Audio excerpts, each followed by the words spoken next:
মক্কার সেই নিস্তব্ধ রাত, হঠাৎ আসমানের দরজা খুলে যায় এবং ৭০,০০০ ফেরেশতার এক বিশাল বাহিনী আল্লাহর তাসবিহ পাঠ করতে করতে জমিনের দিকে নেমে আসে। এই ফেরেশতারা এমন একটি আয়াত নিয়ে অবতীর্ণ হন যা জমিনে আসার সাথে সাথেই শয়তানরা চিৎকার করে ওঠে। রাজাদের মুকুট তাদের মাথা থেকে পড়ে যায় এবং পৃথিবীর সমস্ত মূর্তি মুখ থুবড়ে পড়ে যায়। কিন্তু এই একটি আয়াতে এমন কি লুকিয়ে আছে যে আল্লাহর সবচেয়ে বড় শত্রু ইবলিসও থরথর করে কাঁপতে শুরু করে?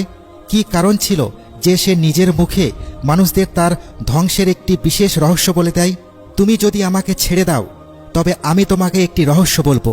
কিভাবে এই আয়াতটি জাদুকর এবং জিনদের জন্য জ্বলন্ত আগুনের মতো। এই আয়াতে লুকিয়ে থাকা ইসমে আজম কি, অর্থাৎ আল্লাহর এমন একটি বিশেষ নাম যার ওসিলায় যদি মৃত্যুর মুখ থেকেও দোয়া করা হয় তবে ভাগ্য বদলে যায়। এবং সবচেয়ে গুরুত্বপূর্ণ বিষয়, এই মহান আয়াতের মাধ্যমে আল্লাহ তাআলা আমাদের কি শেখান। বিশেষ করে আমরা কথা বলছি কুরআনের এক মহান আয়াত, আয়াতুল কুরসির বিষয়ে। আল্লাহু লা ইলাহা ইল্লা হুয়াল হাইয়ুল কাইয়ুম। কিন্তু প্রশ্ন হলো, আমরা তো প্রতিদিন আয়াতুল কুরসি পড়ি। যদি এটি এতই শক্তিশালী হয় তবে আমাদের জীবন কেন বদলাচ্ছে না? এর উত্তর আপনি এই ভিডিওতেই পাবেন। এমন উত্তর যা আপনি আগেও কখনো শোনেননি। অর্থাৎ আয়াতুল কুরসির প্রতিসম নকশা। আলাদিনের জাদুর প্রদীপের গল্প তো আপনি শুনেই থাকবেন। আমরা সবাই চাই যে আমাদের কাছেও এমন কোনো জাদুর প্রদীপ থাকুক যেখান থেকে বের হওয়া জিন আমাদের প্রতিটি ইচ্ছা পূরণ করবে। কিন্তু এই ভিডিওতে আমি আপনাদের এমন একটি রহস্য বলতে যাচ্ছি যা আলাদিনের জাদুর প্রদীপের চেয়েও অনেক বেশি শক্তিশালী এবং আপনার প্রতিটি ইচ্ছা পূরণের ক্ষমতা রাখে। সেই সাথে এই ভিডিওতে আমরা আপনাদের একটি 30 সেকেন্ডের চুক্তির কথা বলবো, যেখানে আপনি আপনার মাত্র 30 সেকেন্ড সময় দেবেন এবং বিনিময়ে এমন কিছু পাবেন যা আপনি কল্পনাও করতে পারবেন না। কিন্তু তার আগে চলুন সেই রাতে ফিরে যাই যেখান থেকে এই রহস্য উন্মোচিত হয়েছিল। রমজানের রাত, মদিনার নিস্তব্ধতায় মাটির সরসর শব্দ। এক সাহাবী হযরত আবু হুরায়রা রাদিয়াল্লাহু তাআলা আনহু জাকাতের মালের পাহারায় নিযুক্ত আছেন। হঠাৎ একটি ছায়া বেরিয়ে আসে এবং খেজুরের স্তূপ থেকে খেজুর চুরি করতে শুরু করে। আবু হুরায়রা রাদিয়াল্লাহু তাআলা আনহু তাকে ধরে ফেলেন এবং চোরকে জিজ্ঞাসা করেন, কে তুমি? চোরটি কাকুতি মিনতি করে বলতে থাকে, আমি অভাবী, আমার বাচ্চারা ক্ষুধার্ত, আমি একজন গরিব মানুষ, আমার বাচ্চারা না খেয়ে আছে। দয়ালু সাহাবী তাকে ছেড়ে দেন। পরের রাতে সেই চোর আবারও আসে এবং চুরি করতে শুরু করে। আবু হুরায়রা তাকে আবারও ধরে ফেলেন, কিন্তু তার কাকুতি মিনতির পর আবু হুরায়রা তাকে আবারও ছেড়ে দেন। তৃতীয় রাতে এই চোর আবারও আসে এবং এবারও ধরা পড়ে। আবু হুরায়রা রাদিয়াল্লাহু তাআলা আনহু শপথ করেন, এবার তো আমি তোমাকে নবী মুহাম্মদ সাল্লাল্লাহু আলাইহি ওয়াসাল্লামের কাছে নিয়েই যাব। কিন্তু সেই চোর আবু হুরায়রাকে বলে, তুমি যদি আমাকে ছেড়ে দাও তবে আমি তোমাকে একটি রহস্য বলবো। চোরটি জানায় যে আপনি যদি রাতে ঘুমানোর আগে এই আয়াতটি পড়ে নেন তবে আল্লাহ আপনার সুরক্ষার জন্য একজন ফেরেশতা নিযুক্ত করবেন, যে সারা রাত আপনার পাহারায় দাঁড়িয়ে থাকবে এবং শয়তান আপনার ছায়ার কাছেও আসতে পারবে না। এই মহান আয়াতটি ছিল আয়াতুল কুরসি। সকালে যখন আবু হুরায়রা রাদিয়াল্লাহু তাআলা আনহু নবী মুহাম্মদ সাল্লাল্লাহু আলাইহি ওয়াসাল্লামকে এই কথা জানান, তখন রাসূলুল্লাহ সাল্লাল্লাহু আলাইহি ওয়াসাল্লাম মুচকি হাসেন এবং একটি কথা বলেন যা শুনে আপনিও অবাক হবেন। রাসূলুল্লাহ সাল্লাল্লাহু আলাইহি ওয়াসাল্লাম বলেন, সে তোমাকে সত্যি বলেছে, যদিও সে একজন মস্ত বড় মিথ্যাবাদী। হে আবু হুরায়রা, জানো সে কে ছিল? সে ছিল শয়তান। একটু ভেবে দেখুন, শয়তান নিজেই তার দুর্বলতা বলে দিচ্ছে। সে জানিয়ে দিচ্ছে যে এই আয়াত তার জন্য কতটা বিপজ্জনক। কিন্তু এখানে একটি প্রশ্ন জাগে যে শয়তান এই রহস্যটি কেন বলল? এর উত্তর তাফসিরের সেই পাতাগুলোতে লুকিয়ে আছে যা আমরা এই ভিডিওতে বলতে যাচ্ছি। তবে তার আগে চলুন বুঝে নিই কীভাবে আয়াতুল কুরসি আমাদের শারীরিক এবং আধ্যাত্মিকভাবে রক্ষা করে। ইমাম গাজ্জালী রহমতুল্লাহি আলাইহি তাঁর বইতে একটি অদ্ভুত ঘটনার কথা উল্লেখ করেছেন। তিনি লিখেন যে একজন বয়স্ক মানুষ সফর করছিলেন। জঙ্গলে পৌঁছালে রাত হয়ে যায়। তিনি মাটিতে নিজের চারিদিকে একটি বৃত্ত আঁকেন এবং আয়াতুল কুরসি পড়ে তাতে ফুঁ দেন। সারা রাত সাপ, বিচ্ছু, সিংহ এবং বন্য পশুরা সেই সীমানার বাইরে ঘুরতে থাকে, কিন্তু সেই বৃত্তটি অতিক্রম করতে পারেনি। এমন অনেক ঘটনাই আমরা পাই যা থেকে আয়াতুল কুরসির মহত্বের অনুমান করা যায়।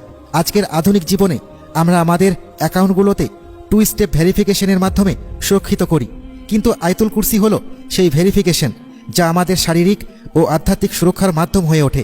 এর সামনে শয়তান, জিন এবং জাদু সবকিছুই ব্যর্থ হয়ে যায়। এই একটি আয়াতে মহাবিশ্বের এমন সব রহস্য লুকিয়ে আছে যা আমাদের কল্পনারও বাইরে। আজকাল প্রতি 10 জনের মধ্যে 9 জন মানুষই চিন্তিত। ভবিষ্যৎ ও কেরিয়ারের চিন্তা, জাদুটোনার সমস্যা, বদনজর, রিজিকের অভাব, নিজেকে অনিরাপদ এবং হীনমন্য ভাবা, আর বিশেষ করে আমাদের তরুণদের মধ্যে উদ্বেগ ও হতাশা খুবই সাধারণ বিষয়। আর আমরা নিশ্চিতভাবে বলতে পারি যে আপনিও এগুলোর মধ্যে কোনো না কোনো সমস্যার শিকার অবশ্যই হয়েছেন। তবে চিন্তার কি আছে, যখন আজ থেকে 1400 বছর আগেই এই সমস্ত সমস্যার সমাধান আমাদের বলে দেওয়া হয়েছে। শুধু দরকার বিশ্বাস করা এবং সঠিক উপায়ে এই মহান আয়াতটিকে কাজে লাগানো। কল্পনা করুন, আপনি একটি নির্জন জায়গায় একা দাঁড়িয়ে আছেন। একটি ভয়ানক দানব দ্রুত আপনার দিকে এগিয়ে আসছে। আপনার হাতে রয়েছে বিশ্বের সবচেয়ে ভয়ঙ্কর অস্ত্র, কিন্তু দুর্ভাগ্যবশত আপনি সেই অস্ত্র চালাতে জানেন না। তাই সেই অস্ত্রটি আপনার কাছে একটি বেকার লাঠির মতোই। একইভাবে আমরা আয়াতুল কুরসি তো পড়ি, কিন্তু নিজেদের জীবন বদলাতে আমাদের আয়াতুল কুরসিতে লুকিয়ে থাকা রহস্য জানা জরুরি। আয়াতুল কুরসির শব্দগুলোর মধ্যে লুকিয়ে থাকা রহস্য তো আমরা উন্মোচন করবই, কিন্তু তার আগে চলুন বুঝে নিই এর নাম আয়াতুল কুরসি কেন হলো। আরবি ভাষায় কুরসি বলা হয় বসার জায়গাকে। আল্লাহর মহত্বের দিক থেকে বিচার করলে কুরসি হলো তার রাজত্ব, ক্ষমতা এবং জ্ঞানের এক মহান নিদর্শন। কিন্তু এই কুরসি কি? এর বিশালত্ব রাসূলুল্লাহ সাল্লাল্লাহু আলাইহি ওয়াসাল্লাম এই উদাহরণের মাধ্যমে বুঝিয়েছেন। হযরত আবু যর গিফারি রাদিয়াল্লাহু তাআলা আনহু বর্ণনা করেন যে রাসূলুল্লাহ সাল্লাল্লাহু আলাইহি ওয়াসাল্লাম বলেছেন, 7 আসমান এবং জমিন কুরসির সামনে এতটাই ছোট যেমন একটি বিশাল প্রান্তরে একটি ছোট আংটি ফেলে দেওয়া হয়। এই থেকে আপনি কুরসির বিশালত্বের একটা ধারণা পেয়ে গেছেন নিশ্চয়। তবে এর চেয়ে বিস্ময়কর ব্যাপার হলো, যেভাবে 7 আসমান ও জমিন কুরসির সামনে একটি ছোট্ট আংটির মতো, ঠিক সেভাবেই আল্লাহর আরশের সামনে কুরসিও একটি ছোট্ট আংটির মতোই। একটু ভেবে দেখুন, যখন আপনি আয়াতুল কুরসি পড়েন তখন আপনি সেই মহান রবের আশ্রয়ে চলে যান, যার কাছে পুরো মহাবিশ্ব সামলানো ততটাই সহজ যতটা আপনার চোখের পলক ফেলা। তবে এটি তো এই আয়াতের মহত্বের কেবল শুরু। তাফসির আল কুরতুবিতে আয়াতুল কুরসির মহত্ব নিয়ে খুব চমৎকার কথা বলা হয়েছে। ইমাম আল কুরতুবি লেখেন যে আয়াতুল কুরসিতে মোট 50টি শব্দ রয়েছে এবং প্রতিটি শব্দের 50টি করে বরকত রয়েছে। এর অর্থ পুরো আয়াতুল কুরসিতেই 2500 বরকত রয়েছে। অর্থাৎ যদি আপনি একবার বিশ্বাসের সাথে আয়াতুল কুরসি পড়েন তবে আপনি নিজের চারপাশে 2500টি আলাদা আলাদা বরকতের এক সীমানা টেনে নেন। এখন আমি আপনাদের যে জিনিসটি দেখাতে যাচ্ছি তা দেখে আমার মতোই আপনারাও অবাক হবেন। এটি হলো আয়াতুল কুরসির প্রতিসম নকশা, যা আয়াতুল কুরসির অলৌকিক হওয়ার প্রমাণ। আয়াতুল কুরসির এই ব্যাখ্যাগুলো দেখুন। এর প্রথম বাক্য হলো, আল্লাহ ছাড়া কোনো উপাস্য নেই, তিনি সত্য মাবুদ। আর এখন এর শেষ বাক্যটি দেখুন, তিনি সর্বোচ্চ মহান। এই দুটি বাক্যেই আল্লাহর রাজত্ব এবং মহত্বের ঘোষণা রয়েছে। মনে হচ্ছে যেন এই দুটি বাক্য একে অপরের আয়না। একইভাবে দ্বিতীয় বাক্যটি অষ্টম বাক্যের সাথে মিলে যায়, তৃতীয় বাক্যটি সপ্তম বাক্যের সাথে মিলে যায়, চতুর্থ বাক্যটি ষষ্ঠ বাক্যের সাথে মিলে যায়। কিন্তু সবচেয়ে বিস্ময়কর ব্যাপার হলো এই পুরো আয়াতের কেন্দ্রবিন্দু অর্থাৎ পঞ্চম বাক্যটি, যা আমাদের সবচেয়ে বড় সমস্যা অর্থাৎ উদ্বেগের চিকিৎসা। এই বাক্যটি আমাদের জানায় যে আমাদের অতীত এবং ভবিষ্যতের সম্পূর্ণ জ্ঞান আল্লাহর কাছে রয়েছে। তাই আমাদের এই নেতিবাচক চিন্তা থেকে নিজেদের মুক্ত করা উচিত যে আমার অমুক কাজটি না হলে কি হবে, আমার কেরিয়ারের কি হবে। এই প্রতিসম নকশা হলো সেই স্রষ্টার এক গোপন কোড, যিনি পরমাণু থেকে শুরু করে গ্যালাক্সি পর্যন্ত সব কিছুকে ভারসাম্য ও সামঞ্জস্যের মধ্যে রাখেন। এবার কথা বলি আয়াতুল কুরসিতে থাকা আল্লাহর গুণবাচক নামগুলোর বিষয়ে, যে সম্পর্কে বলা হয়েছে যে যদি মানুষ মৃত্যুর মুখেও থাকে বা এমন কোনো কঠিন পরিস্থিতিতে আটকে যায় যেখান থেকে বের হওয়া অসম্ভব বলে মনে হয়, তখন যদি সেই অবস্থায় আল্লাহকে ইসমে আজমের মাধ্যমে ডাকা হয় তবে দোয়া অবশ্যই কবুল হয়। আসুন জেনে নিই সেই ইসমে আজম কি। আল্লাহু লা ইলাহা ইল্লা হুয়াল হায়ুল কায়ুম, আল্লাহ যিনি ছাড়া আর কোনো মাবুদ নেই। এই আয়াতে আল্লাহর দুটি গুণবাচক নাম এসেছে, আল হাইয়ু এবং আল কায়ুম। আল হাইয়ুর অর্থ হল সেই সত্তা যিনি চিরঞ্জীব এবং সর্বদা থাকবেন, আর আল কায়ুমের অর্থ হল সেই সত্তা যিনি নিজে চিরস্থায়ী এবং যিনি পুরো মহাবিশ্বের ব্যবস্থাকে ধারণ করে আছেন। হজরত আবু উমামা রাদিয়াল্লাহু তাআলা আনহু থেকে বর্ণিত যে রাসূলুল্লাহ সাল্লাল্লাহু আলাইহি ওয়াসাল্লাম বলেছেন, আল্লাহর ইসমে আজম 3টি সূরায় রয়েছে, সূরা আল বাকারা, সূরা আল ইমরান এবং সূরা তহা। আলেমগণ যখন এই 3টি সূরাকে তুলনা করেন তখন দেখা যায় যে আল হাইউল আল কাইয়ুম এই শব্দগুলো 3টি সূরায় বিদ্যমান। এর কারণে অনেক ইসলামী চিন্তাবিদ বিশ্বাস করেন যে আল হাইউল কাইয়ুমই হল ইসমে আজম। তাকে তন্দ্রাও স্পর্শ করতে পারে না এবং ঘুমও নয়। আমরা ক্লান্ত হয়ে পড়ি, বিশ্রাম নিতে চাই, কিন্তু আল্লাহ এই সমস্ত কিছু থেকে পবিত্র। তার ঘুমও আসে না, আর এক মুহূর্তের জন্য তার তন্দ্রাও আসে না। আসমান ও জমিনে যা কিছু আছে সবই তাঁর। এই বাক্যটি মানুষের সমস্ত দুশ্চিন্তা কেড়ে নেয়, কারণ যখন সবকিছু আপনার রবের, তখন কোনো কিছু হারানোর ভয়, ক্যারিয়ারের চিন্তা এবং কোনো সৃষ্টির প্রতি ভয় মনে কেন রাখবেন? কে আছে এমন যে তার অনুমতি ছাড়া তার কাছে সুপারিশ করতে পারে? আমরা প্রায় এই ভুল ধারণায় থাকি যে আমরা কোনো বড় মানুষের দোহাই দিয়ে বেঁচে যাব, কিন্তু এই আয়াতটি পরিষ্কারভাবে বলে দিচ্ছে যে আল্লাহর অনুমতি ছাড়া কারো সুপারিশই খাটবে না। মানুষের সামনে যা কিছু ঘটছে এবং তাদের পিছনে যা কিছু ঘটে গেছে তিনি সবই জানেন। এই বাক্যটি হল আয়াতুল কুরসির কেন্দ্রবিন্দু। এখান থেকে আমরা জানতে পারি যে আল্লাহ আমাদের অতীতের জ্ঞানও রাখেন এবং তিনি এটাও জানেন যে ভবিষ্যতে আমাদের সাথে কি হতে চলেছে। তাই আমাদের ভরসা বা তাওয়াক্কুল কেবল আল্লাহর উপরই হওয়া উচিত। আর মানুষ তার জ্ঞানের কোনো কিছু আয়ত্ত করতে পারে না, তবে তিনি যতটুকু ইচ্ছা করেন ততটুকু ছাড়া।